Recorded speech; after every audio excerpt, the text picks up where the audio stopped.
Happy Wednesday, everyone. Thank you for your patience while we had a few technical glitches to work out. Welcome to today's webinar, Get with the Guidelines Heart Failure, Accelerating the Use of Quadruple Therapy. My name is Natalie Navarre. I am the Senior Program Development Manager for Get with the Guidelines Heart Failure. Before we get started, I'd like to go over a few housekeeping items so you know how to participate in today's event. This webinar is being recorded and will be sent via email within 2 hours. There are no CEs associated with the webinar, but you may access a certificate of completion in the follow-up email after the event. You may submit questions by typing them into the questions pane of the control panel. You can send these in at any time. We will collect them and address them as time allows during the Q&A. If you experience any technical issues during the presentation, first try refreshing your browser. If that's not resolved, please refer to the GoToWebinar customer service team, whose contact information is in your webinar confirmation email. To view live closed captioning for this webinar, please utilize the hyperlink in the chat. Lee, next slide. Get with the Guidelines is a proven in-hospital approach for improving patient outcomes in various cardiovascular and stroke focus areas. Today, we are excited to be sharing a presentation on Get with the Guidelines heart failure and adherence to our latest 2022 guidelines. Next slide. Our presenter today is Dr. Lee Goldberg. Dr. Lee Goldberg is Professor of Medicine at the Perelman School of Medicine at the University of Pennsylvania. He is also Chief of the Advanced Heart Failure and Transplant Section in the Division of Cardiovascular Medicine, as well as Vice Chair of Medicine for Informatics at the University of Pennsylvania. Dr. Goldberg earned his medical degree cum laude from Boston University. He completed his internal medicine internship and residency at the Hospital of the University of Pennsylvania, followed by fellowships in cardiovascular disease and heart failure and transplantation at Massachusetts General Hospital, Harvard University. He received his Master of Public Health, concentrating in clinical effectiveness from the Harvard University School of Public Health. We are delighted to have Dr. Lee Goldberg presenting for us today. Next slide. Next slide. Our moderator today is Dr. George Shahood. Dr. Shahood is a consultant cardiologist with SSM Health Heart and Vascular Care and the Regional Director for the Heart Failure Clinical Program at SSM Health for St. Louis and the Southern Illinois region. He also serves as the Director of Cardiology and the Chief of Medicine at St. Joseph Hospital in Lake St. Louis. Dr. Shahood received his medical degree at Aleppo University School of Medicine in Aleppo, Syria. He completed his internal medicine residency at St. Louis University and his cardiovascular medicine fellowship at the University of Arkansas for Medical Sciences. He also completed advanced heart failure and heart transplantation training at the University of Arkansas for Medical Sciences and Washington University Barnes Jewish Hospital in St. Louis. We are delighted to have Dr. Shahood on moderating our Q&A. Next slide. Next slide. Thank you. Go ahead, Lee. Hi, thank you so much. I'm very much looking forward to reviewing this presentation with you because this is some of the art of medicine in addition to incorporating the science of medicine. So our objectives today are to review the core pharmacologic therapies for the management of heart failure, then understand some of the common barriers that prevent optimal management of heart failure, and finally review some approaches to overcome those barriers to optimal care by leveraging multidisciplinary teams, engaging patients, family, and community resources. So I'll start at the beginning, and that is to look at the newest AHA, ACC, HFSA guidelines that were published in May of 2022. And these guidelines are really the next evolution to the approach to the management of heart failure. So prior to 2000, the traditional paradigm that was in our guidelines talked about heart failure being a hemodynamic disorder, and that if we could only control the volume, patients would improve over time.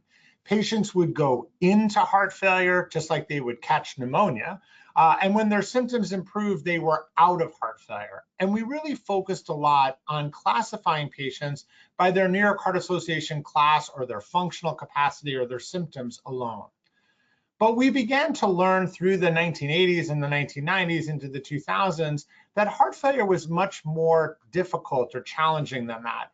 that New York Heart Association classification changes over time. And even within an individual patient, they might be class 2 one day and class 4 the next day. And it became difficult to identify which therapies to use. That heart failure was a cellular disease, and that despite symptomatic improvement, the neurohormonal and cytokine and cellular changes continue to occur. And this is what allows heart failure to progress. And we also learned in a series of seminal papers in the early 1990s that ejection fraction didn't always correlate well to New York Heart Association functional class. Someone could have an ejection fraction of 20% and be NYHA class 1, and have an ejection fraction of 40% and be NYHA class 3.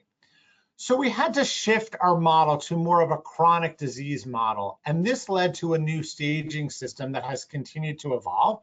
And essentially, this emphasizes that heart failure, or in our case, ventricular dysfunction, is a chronic disease. And that even in the absence of symptoms, the activation of neurohormonal systems leads to negative remodeling of the ventricle, and that causes significant disease progression, ultimately leading to mortality. Focusing on the prevention of the disease, so preventing those early injuries to the ventricle that leads to these activations, or at least trying to prevent disease progression, really has the biggest impact on both the patient and their family, as well as us as a society in terms of cost, lost productivity, and significant morbidity. We also began to recognize that there were specific risk factors that can be identified and managed to prevent heart failure. And what's most exciting is that the current medical and device therapies that we have really changed the natural history of heart failure, but are most effective when initiated early and continued over time, even if the symptoms and the ventricle improves. So here's the current ACCHA staging system. Stage A, patients at risk for heart failure. Stage B, patients that have structural changes to their heart, but have never had signs or symptoms of heart failure.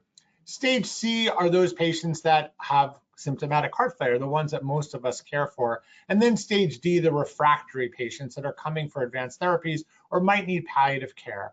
And as you can see on the right side of the slide, the New York Heart Association classification system kind of maps to the stages. By definition, the stage B patients have to be NYHA class 1 because they can't have symptoms. If they do, then they'd be stage C. But a stage C patient can have any of the NYHA functional classifications.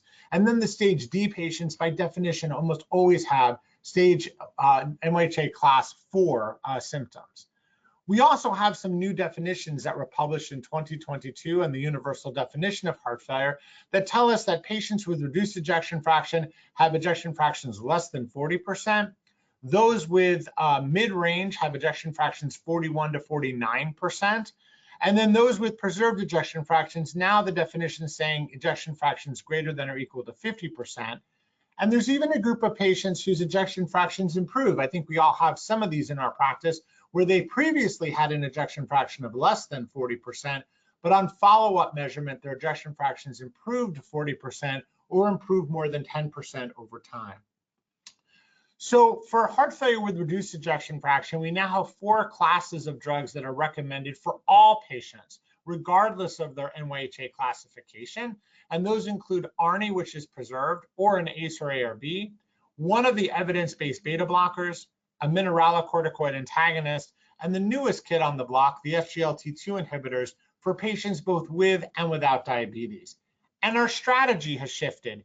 Instead of doing a sequential staging of these medications, we're trying to get all 4 classes on board as quickly as possible and then titrating the doses. So a slightly different philosophy, and trying, if at all possible, to get all 4 classes of medications on board for our patients while they're inpatients prior to discharge. And this is what the concept looks like: 4 pillars of therapy to support our patients and improve their cardiovascular outcomes with heart failure.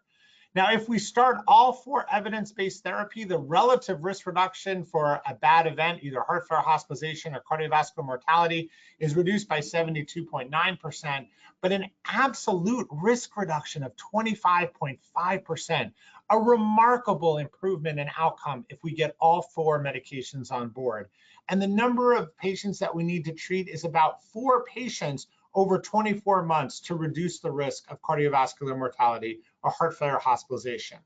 So instead of this sequential approach where we would start with one drug and then add the beta blocker and then slowly add additional medications if needed for symptoms or blood pressure, instead we have seen that this has negative consequences, that the traditional sequencing takes us a really long time, sometimes up to 6 months to get patients on guideline-directed medical therapy, and they're missing out on the clinical benefits.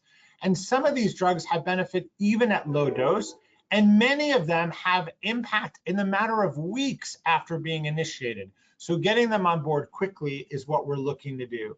And so here's a rapid sequencing, at least algorithm to think about, starting beta blockers and SGLT2 inhibitors, rapidly adding the ARNI and then the mineralocorticoid, trying to get all the drugs on board up to 4 weeks after the diagnosis of heart failure being made.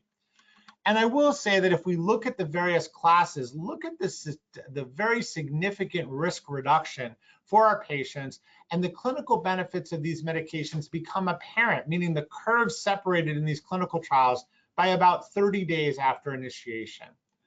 So here's where our current guidelines tell us we need to be with SGLT2 inhibitors across all stages and all ejection fractions, diuretics as needed. And you can see that the green boxes are the class 1 indications.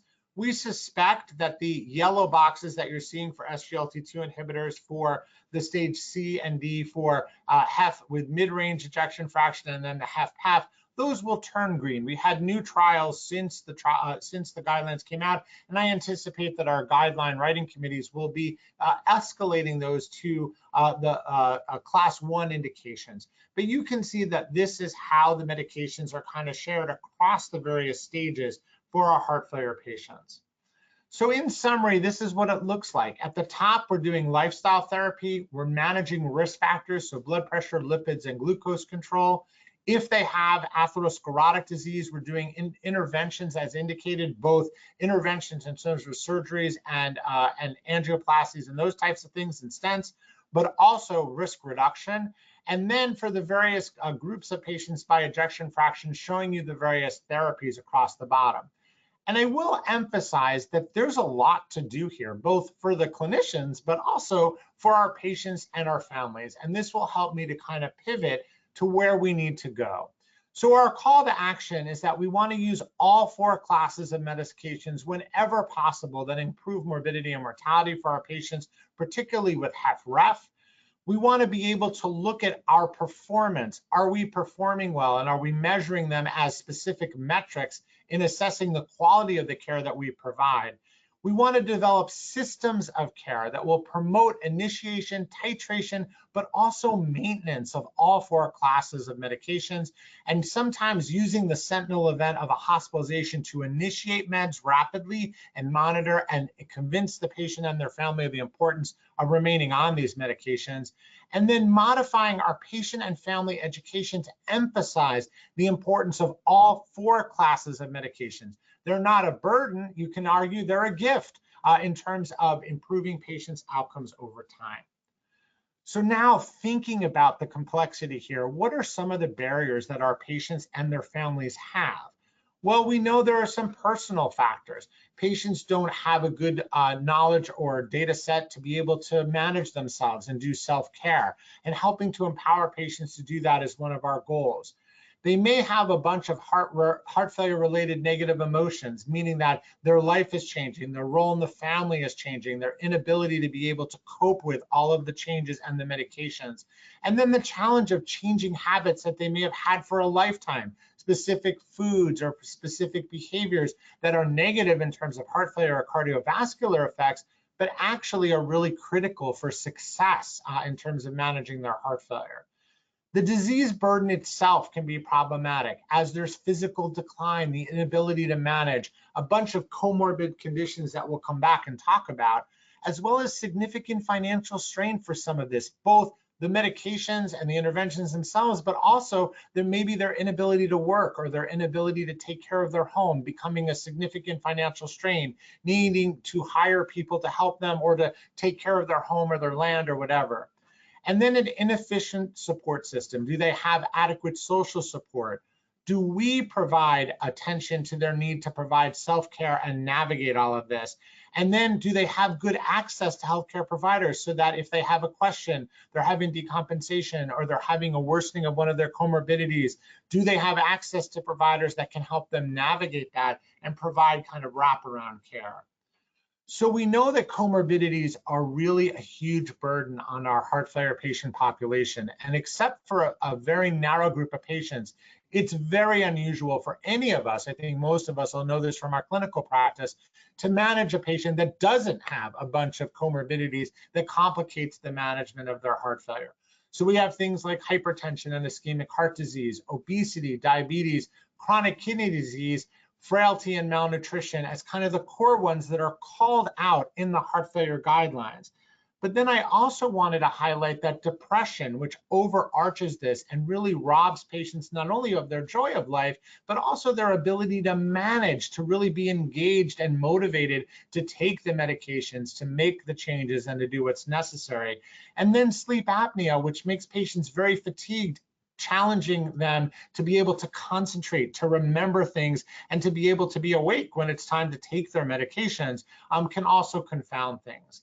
We know that looking at the Medicare population, that 85% of the patients have more than two additional chronic conditions in addition to their heart failure, and 42% of our population have 5 or more additional comorbidities, each of which has their own medications, lifestyle changes, and adaptations that are necessary in order for our patients to be successful. So the consequences of these comorbidities, well, they may limit our ability to use guideline-directed medical therapy. If patients have significant renal dysfunction or hyperkalemia, this can limit some of the medications that we know are life-sustaining and can change their symptoms, but we're unable to do it because of their renal dysfunction. If they have autonomic dysfunction and diabetes, they may have orthostasis that limits our ability to give them vasodilators. We know that these comorbidities add complexity and cost. They complicate lifestyle recommendations. This is a direct quote from one of my patients. He says, I'm on a diabetic, low salt, low fat, fluid restricted diet. So there's essentially nothing for me to eat or drink, or I can't navigate that in my community where I live. Some of the comorbidities affect frailty. You think about things like bad back pain or rheumatoid arthritis or arthritis, where patients' mobility may be impacted. In addition to their dyspnea, they have significant pain. And we're restricted from using things like non-steroidal anti-inflammatory drugs or sometimes high-dose steroids that may exacerbate their heart failure. And so these comorbidities have significant consequences. And then obviously these compound the risk of additional cardiovascular events. You think about hypertension and diabetes increasing the risk of atherosclerotic progression or stroke. So these comorbidities really do track back to increasing hospital mortality, hospital admissions and overall mortality. And in this slide, you'll see that if you have 0 or 1 comorbidity, you still have a risk of having a heart failure hospitalization or death. But as your number of comorbidities go up, you can see that the risk of this goes up significantly. And this really negatively impacts quality of life as well. If we look at the common comorbidities, we have hypertension, there's additional medication therapy, although many of our therapies will overlap and manage the hypertension, but there may be additional lifestyle modifications like weight loss and exercise that will help with hypertension. We know in anemia that erythrocyte stimulating agents have no clinical benefit in heart failure, but may be beneficial for patients with renal insufficiency. But we do know that IV iron that may improve anemia also seems to improve at least functional capacity and hospitalization in patients with heart failure. And then sleep disordered breathing, again, obstructive sleep apnea leading to worse outcomes. But interestingly, in patients with central sleep apnea, adaptive servoventilation was shown to have negative impact in patients with heart failure with reduced ejection fraction. So navigating some of these landmines or how the heart failure may impact our therapy or our approach to some of the comorbidities is critical. In patients without heart failure, an erythrocyte stimulating agent may make sense, but with heart failure, maybe not so much. So we really do need to take that into account.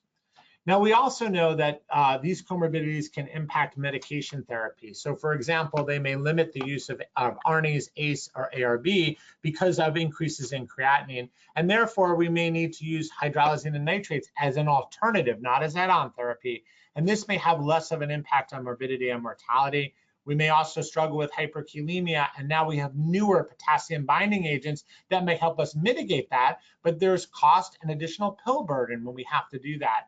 We may not be able to use SGLT2 inhibitors if the renal failure is really advanced, and we're still doing clinical trials in that space to understand what is safe and not. And then oftentimes making volume management much more challenging. These patients may require very high doses or combination of diuretics in order to manage their volume status in the setting of renal insufficiency. We also know that the comorbidities themselves may exacerbate heart failure and may make it more difficult for us to manage the heart failure. And so in this very busy slide, I think the take-home point is that this is complicated because managing and doing all these comorbidities really make the heart failure expert or the cardiologist sometimes becomes more like a primary doc trying to mitigate or manage or co-manage many comorbidities and keeping their eye on the medications and things that may actually exacerbate the heart failure in order to make patients successful in managing their heart failure with all of their other comorbidities. Now, when we think about the patient factors, we think about things like pill burden. We're asking them to start 4 classes, and that's before we think about things like diuretics and drugs to manage their lipids and the antiplatelets and all of those things. We also have to consider side effects and how they may have negative impact on the patient's quality of life. And then instead of side effects, we may have intended effects. So if you think about someone needing to be on high-dose diuretics, that may be necessary to manage their heart failure, but you can imagine that then you may exacerbate incontinence or patients being unable to travel far from their home or at least far from the bathroom because we give them diuretics and then they have to urinate throughout the day or at least for several hours after their diuretics. I've had patients where their job is impacted because they can't be in front of a courtroom after taking their diuretics because they need to run to the bathroom, or they may not be able to be on the factory floor for the same amount of time and need to take more frequent breaks, and it impacts their employment. And then social roles. Many of our patients are caring for other members of their family, their children, their parents, their spouse, or someone else, and suddenly they themselves need role. And so their social role in the family may be impacted. Or they may see themselves as becoming a burden on their family member, their children, or their spouse. And so how those social roles impact the family dynamic. And then lastly, they might be getting competing lifestyle advice from various clinicians. So the diabetes clinic may be telling them one set of foods to eat, the hypertension clinic something else, the heart failure clinic something else. So they may be getting very competing lifestyle advice. You should exercise more, you should exercise less, changing your diet, etc. And this can be very difficult.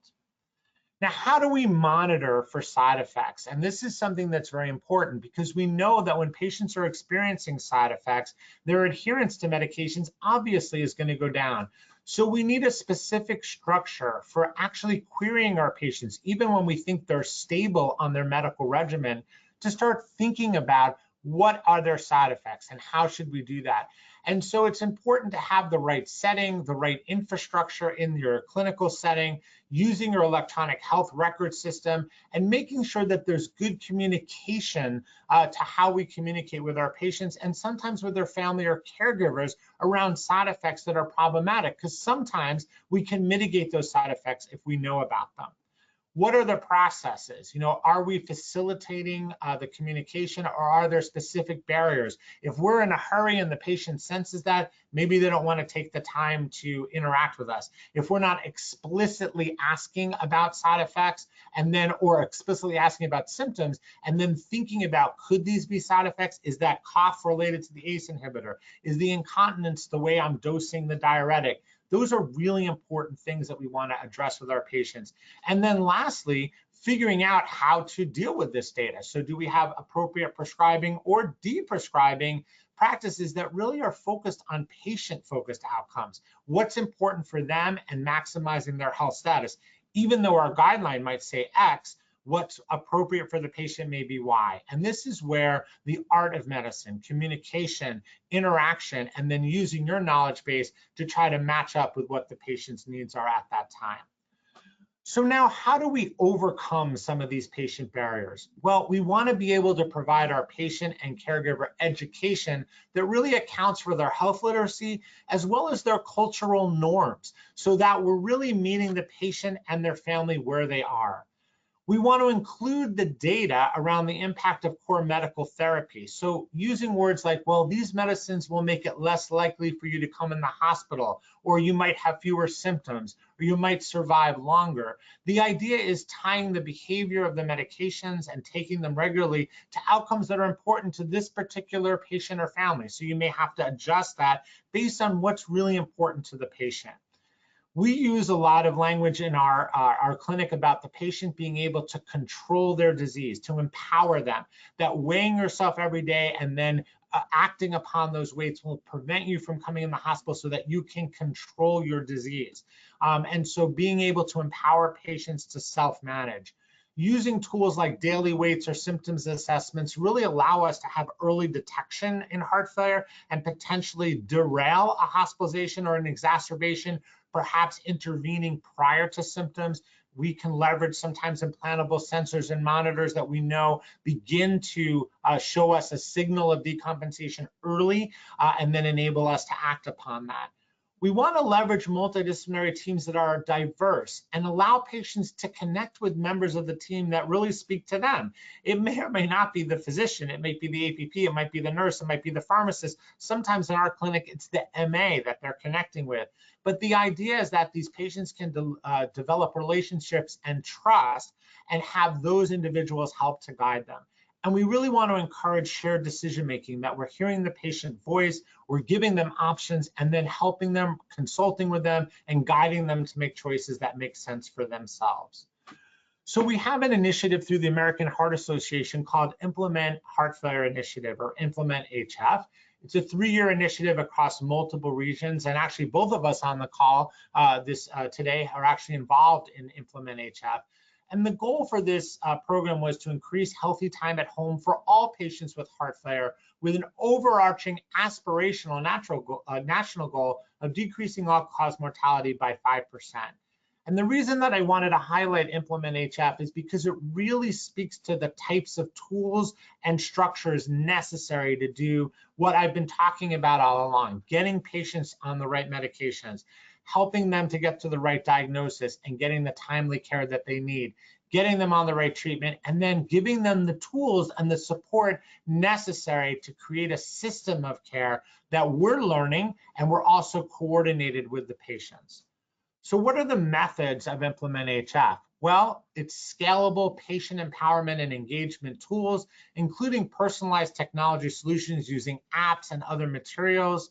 We want to elevate what's prioritized for the patient in terms of their outcomes for shared decision making, and then give patient education at the point of care to drive patient activation, to drive them to adherence. And we want to do that whenever there's a transition of care, in and out of the hospital, transitioning between providers, engaging the cardiology and the primary care teams, et cetera.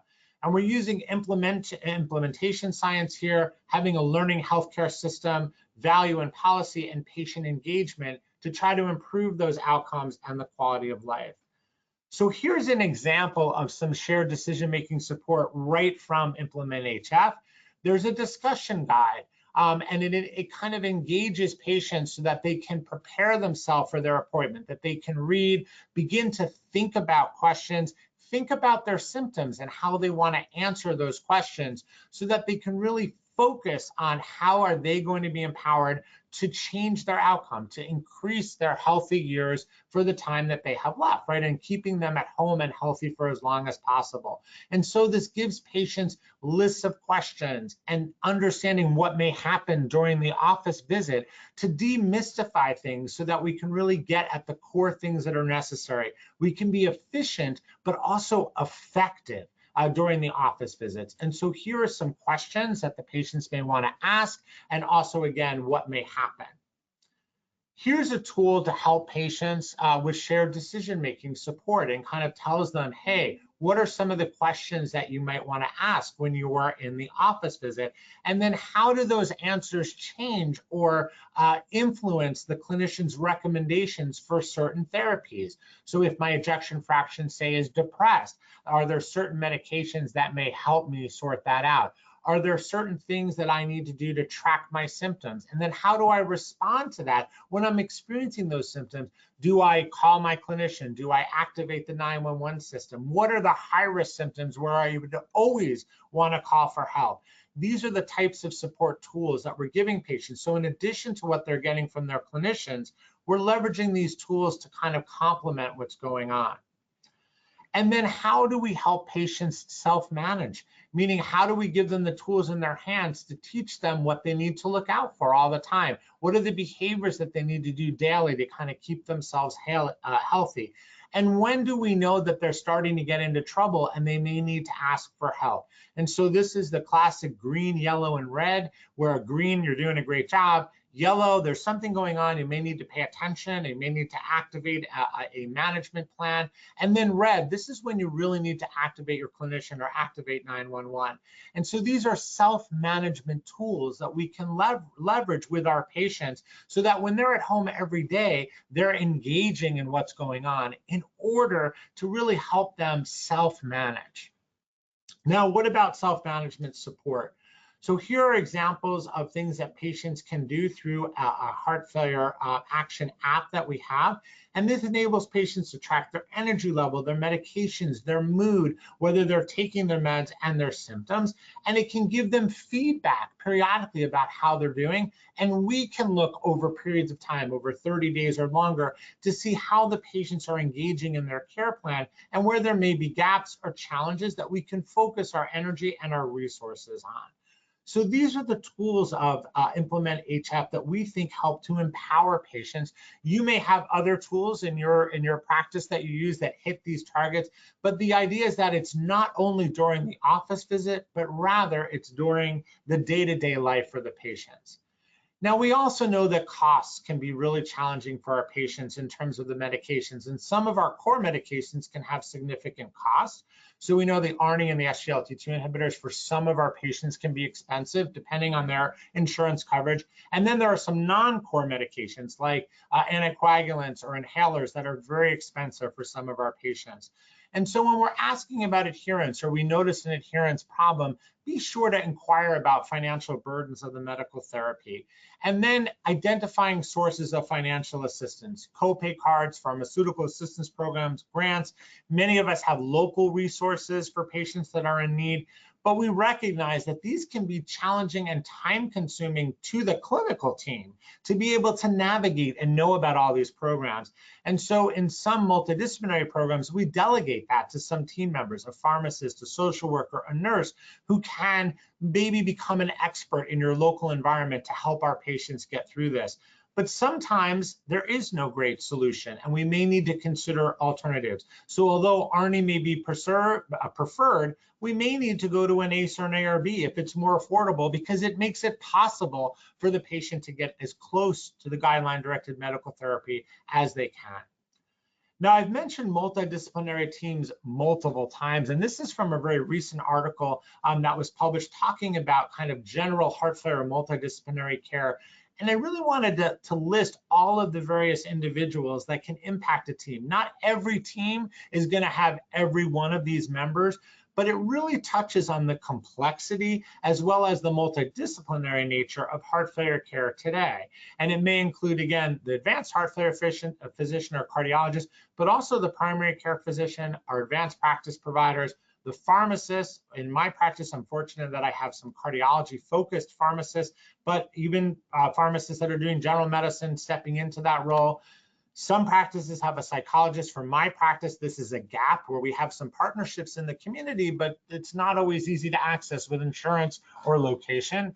Having heart failure trained specialty nurses, transitions nurses from hospital to clinic, dietitians, physical therapists, social workers, sometimes patient navigators, palliative care providers, either physicians, APPs, or nurses trained in that space, and then our entire home care infrastructure, all part of our multidisciplinary team.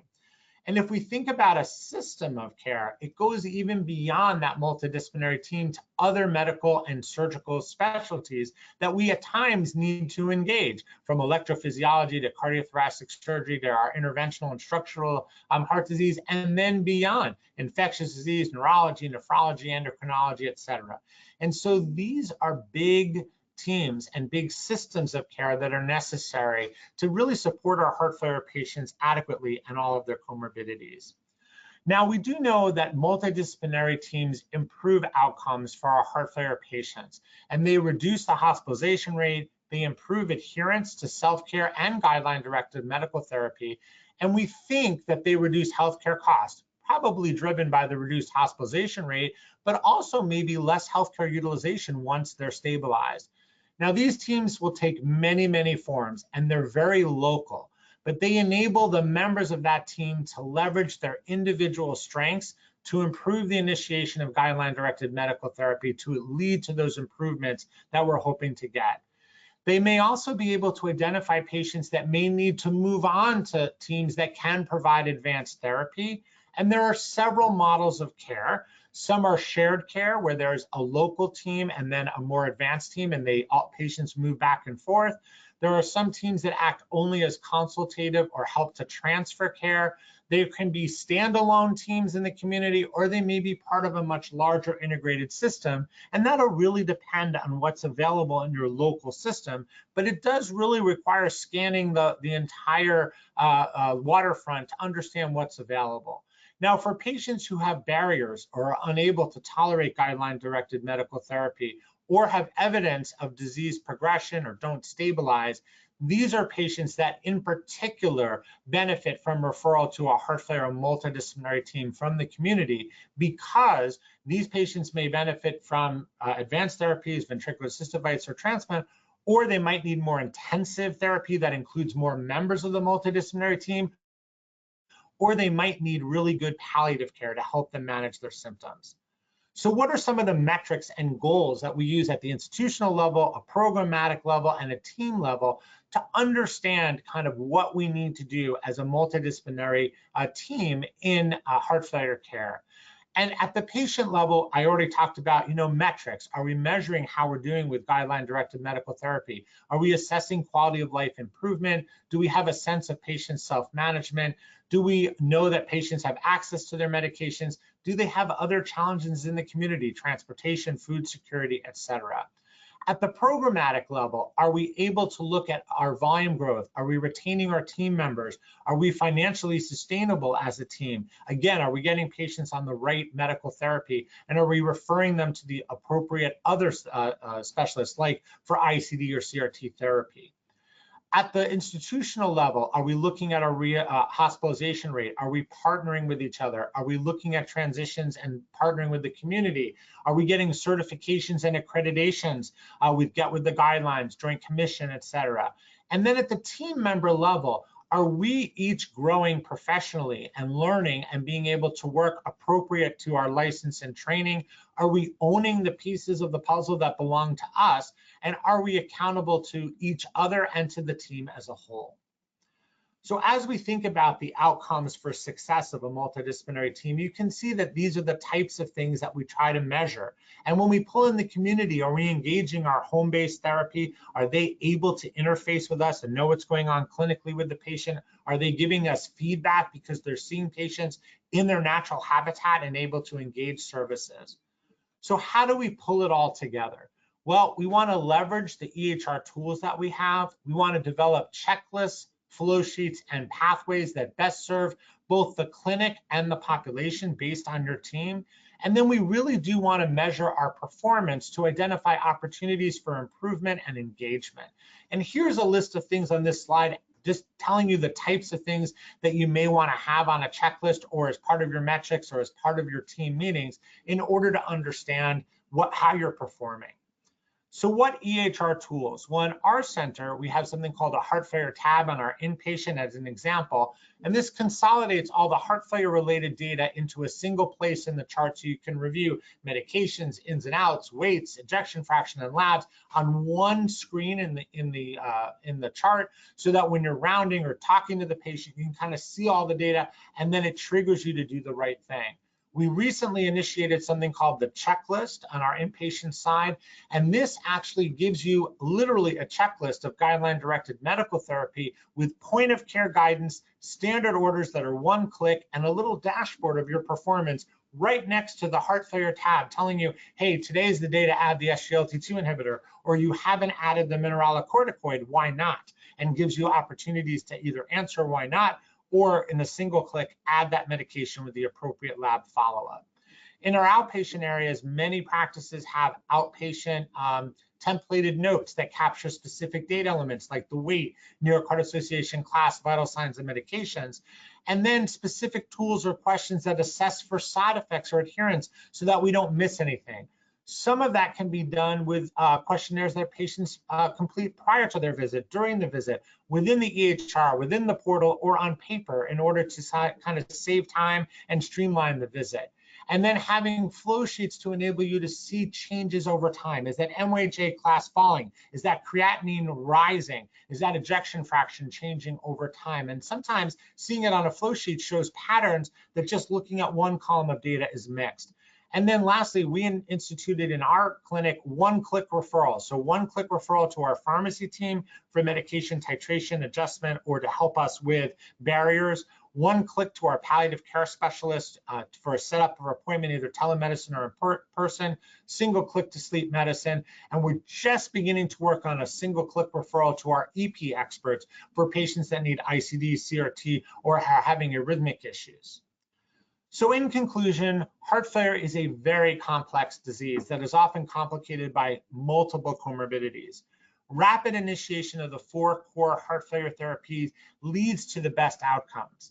Developing systems of care to manage heart failure facilitates care of heart failure patients throughout the course of their disease. And multidisciplinary teams built up of your local experts and the team members that you have available really improve heart failure outcomes and really help to encourage patient self-management. But it is critical to measure our performance as clinicians using specific metrics that enable us to identify opportunities for improvement in our patient populations. So thank you very much, and I do want to highlight that there's additional information on the Get With The Guidelines program, including Get With The Guidelines Heart Failure on heart.org/quality. So thank you so much, and then I'm going to turn it back over to our moderator for any questions. Thank you so much, Lee. George, we are ready if you would like to begin the moderated Q&A.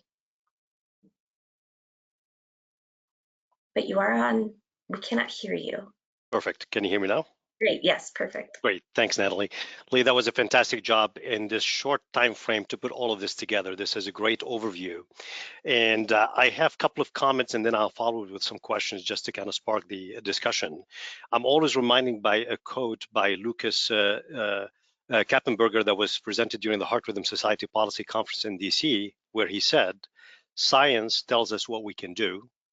Guidelines tells us what we should do, but registries are actually telling us what we are actually doing. And despite all the treatment advances that you mentioned and the early clinical benefit of GDMT, till this day and age, there's still a large proportion of our patients that are not receiving at least one, if not more, of the guideline-directed medical therapy that they need. And we've seen it in both the inpatient and the outpatient settings. So on the inpatient side, data from the Get With The Guidelines showed that those patients that are admitted with decompensated heart failure and get discharged from the hospital, less than 1 in 10 leaving the hospital on the quadruple therapy.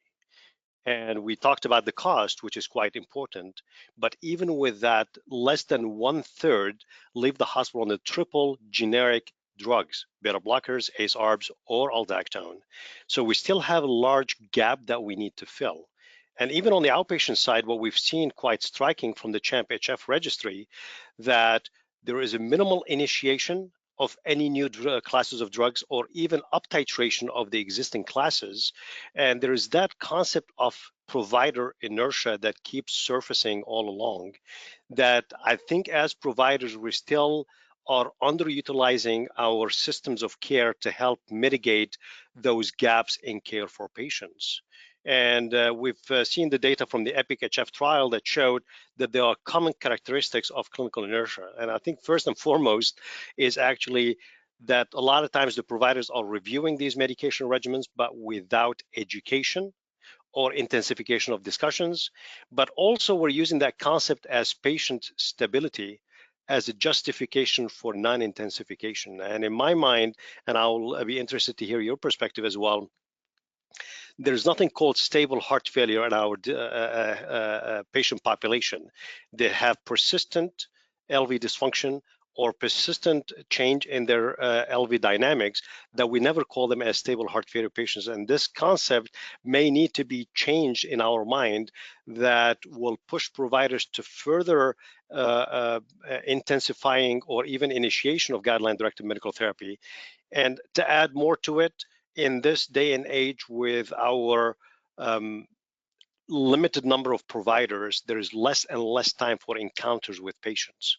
That a lot of providers are not spending enough time with patients to educate them about these medications and let alone about intensification of this therapy. So my question to you is, what you've seen in practice and what you can tell the rest of the group who is listening to us today, how can we overcome that provider inertia? What are the steps that we should take in any healthcare system to try to overcome that barrier? So that's a great question. And I think, one of the things that Get With the Guidelines really taught us on the inpatient side was that as soon as you measured and showed a gap, that enabled whatever local team you had, whatever that looks like, to really leap into action and to want to perform better. And so just highlighting, just measuring it is the first step. And I think that that really helps us to identify what we can do better. I think the other piece that you mentioned was education. And I do feel strongly, one of the reasons that I included the staging system going back to 2000 at the beginning of my talk is because people are oftentimes surprised why we have a staging system. Well, the purpose of the staging system was to say heart failure is not an acute disease. It's a chronic disease that progresses over time. And so the staging system says, look, you may be asymptomatic, but you're still stage C, which means you need all 4 drugs, because otherwise you will be back symptomatic at some point in the future. And, our colleagues that manage, primarily atherosclerotic disease, if they see someone with an LDL cholesterol of 189, that guy says, I feel great, until he has the big MI, right? None of us would feel comfortable. We feel this anxiety when we see that LDL cholesterol, right? Even though the guy feels fine today, he won't, right? And that's how we have to think about heart failure, that they might feel fine or look fine today. You might have done a great job in the hospital going from, very symptomatic to asymptomatic. But if you are not fully managing all of them, meaning getting those 4 drugs on board and managing and addressing those risk factors, they will be back. Their disease will progress. And so understanding the concept of the staging system really emphasizes the chronic nature of the disease and how those neurohormonal activation occurs, and that progresses the disease. And so I think education is the next. So it's measurement, education, and then the last are tools. And, I joked a little bit about the easy button or the one click, but having tools in your practice that work reliably. Like I click the easy button and the pharmacist will call the patient the next day and initiate the SGLT2, or will check their insurance and feed it back to me, or however it's going to work in your practice. Having tools that make doing the right thing the easiest as possible. So here in our institution, we've created some tools on the inpatient side where it's a single click to put the right medication on the patient on the inpatient side. On the outpatient side, we've created similar tools for engaging team members who may not be in the room with you. So I don't have to go find someone. I just the message is directed to them. The consult is there. It defaults to what I'm looking for. I can tickle it if I need to a little bit. And then I know that that person's going to pick up the ball, and then it's going to come back to me for signing the correct order or whatever needs to be done. So creating tools, and they can be as complicated as in your EHR or as simple as, texting somebody. But the idea is you've got a mechanism.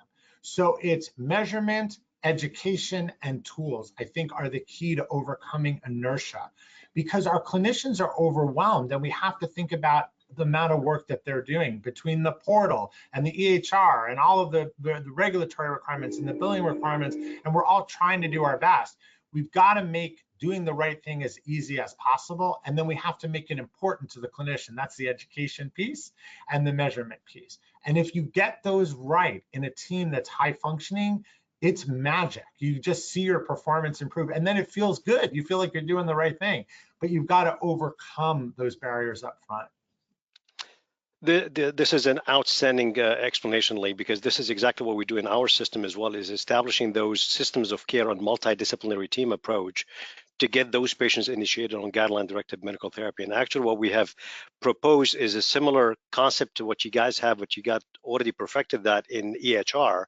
Ours is basically all team-based approach, including clinical pharmacists as well as our patient care liaison, that have a scripted approach on any patient that comes through the door. The goal is before they leave the hospital, they'll have to be on all 4 drugs, and if not, we'll have to have a documentation in the chart. And the second thing is they have to have their appointment made before they leave the hospital. The 7-day follow-up visit, I cannot emphasize how that is important, because a lot of times we can basically help to implement the gap in that transitional care phase, because a lot of times, for whatever reason, the patient may need to leave the hospital and we did not get to the point of getting all 4 medications on. So we'll have to have a backup mechanism. And this is what we've had done on the outpatient side, is through the heart failure disease management clinic. But we've used several similar models in EHR, whether it's using smart phrases or order sets that prompts providers to document if the patient's on all 4 classes of GDMT, and if not, why not? And that will be kind of a hard stop for them before the patient is discharged from the hospital. I'm going to follow that on another point, which is one of the things that we see a lot of times as one of the major barriers is the concept of the comorbidities, because our heart failure patients don't come in only with heart failure. They have multiple comorbidities, and to name few, in my mind, I think renal insufficiency is one of the ones that stands out the most. And as we all know, CKD has been consistently found to carry the greatest population attributable risk for readmission as well as mortality, that our heart failure patients have at least about 2 times higher risk of mortality if they have an underlying CKD as well. But at the same time, you alluded to that earlier, this paradox that the higher risk patient population are receiving less of our GDMT because of that fear. And it's actually a perception that it may cause a decline in their kidney function. It may cause a hyperkalemia, instead of taking the stand to say, we will initiate and then we'll assess and follow closely. And that has been a significant paradox. And we've had to work with our nephrology colleagues as well to make sure that everybody is speaking the same language. Because as we all know, initiation of GDMT is going to cause some decline in GFR. And as long as this is within about 25 to 30%, that is expected. This is the mechanism of action. This is the hemodynamic effect of these class of medications. But we still see this as a great barrier. And you mentioned that sometimes you have to change your recipe or your cocktail for those patients, switching from ACE ARBs to potentially hydrolyzed nitrate, or switching from ARNI to ACE or ARBs in patients that cannot tolerate it because of hypotension. But I think that concept of a true adverse event versus perceived adverse event to prevent the initiation of GDMT. What would you say about that? Yeah, so this is a huge challenge. One of my medical school professors, and we're talking a long time ago, once said to me, instead of worrying about the side effects, show it to me. You know what I mean? Like, because we were on rounds as medical students and we were worried, and he said, this is a life-sustaining therapy. I know you're thinking about the right thing, but do it, and then if you have an issue, we'll deal with it, kind of thing. And I think that this is exactly that same thing that you're talking about. You have to challenge the patients with dementia. It doesn't mean that you can be cavalier or that you're not going to monitor it or spend the time and effort to do that properly, because that's risky. But you also don't want to deny patients a med that could extend their life, reduce their morbidity, et cetera, by like 35%, some of these meds. So I agree with you. That has been a challenge. One of the challenges for us has been that there's this perception that these meds injure the kidney, or, and the good news is we now have a recent clinical trial showing ARNIs actually preventing progression of kidney disease. A couple of trials with SGLT2s, which was unexpected, at least to me, was a surprise to me, actually preventing people needing to go to dialysis. So that small bump in creatinine, okay, fine, actually tends to come down over time. And then if they stayed on the drug, they were less likely to need dialysis than the people that didn't get the drug. So again, like our fear of the side effect versus where the data are is somewhere else. So I agree with you. And that's part of that education piece of the three-pronged approach to overcoming inertia, is making sure that our clinicians know that data and they're confident to have that conversation with the nephrologist or the primary care doc, and really do that negotiation from a spot of feeling, I know the data, this is the benefit to the heart failure patient. Let's work together to monitor for that side effect or mitigate, or maybe start a lower dose or do something, but let's at least make a try. So I agree with you that clinical stability is the #1 reason why patients aren't started. And then the next is fear of side effects is the next one on the list. So really knowing that that's what's driving your decision-making as a clinician is critical. And then having the knowledge to be able to overcome that. And that's hard, I agree, because we never want to hurt anybody. That would be, but you are hurting them by denying the medication. That's equally as harmful. And when you see it that way, you're then able to say, okay, let me try. And I think all of us have patients that we have made a legitimate attempt and they have had a side effect that is, or they have a weird allergic reaction, a rash, hives, something horrible. And we have to say, okay, no, but then we document that and then we do our best to move around other meds that may give them benefit in that setting.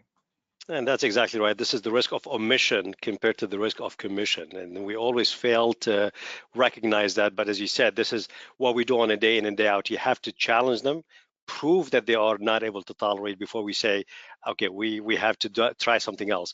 But this was a fantastic journey that you went through as well. And I will also try to end it with our Implement HF initiative that has taught us a lot on how to create a learning system for coordinated care, as well as sharing best practices and utilizing system-based tools to improve implementation of GDMT. And we have to start building on these lessons that we've learned from Implement HF to try to come up with ways to bridge those gaps and overcome those barriers in implementation of GDMT, because we have to be mindful that our patient population deserve the best, and we have to be at the forefront in addressing these barriers and basically improving on our outcome for patients with heart failure. Natalie, I'm going to turn it back to you here. Thank you both so much. I mean, Dr. Goldberg, fabulous presentation. Actionable strategies, is what we're always looking for. And I know that you have been the pioneer of that at UPenn. So thank you. And George, it sounds like you all are also doing just some fabulous work. And so I will probably be reaching out to you for some more information on your EHR utilization. But Dr. Shahood, Dr. Goldberg, thank you both for your dedication to the American Heart Association.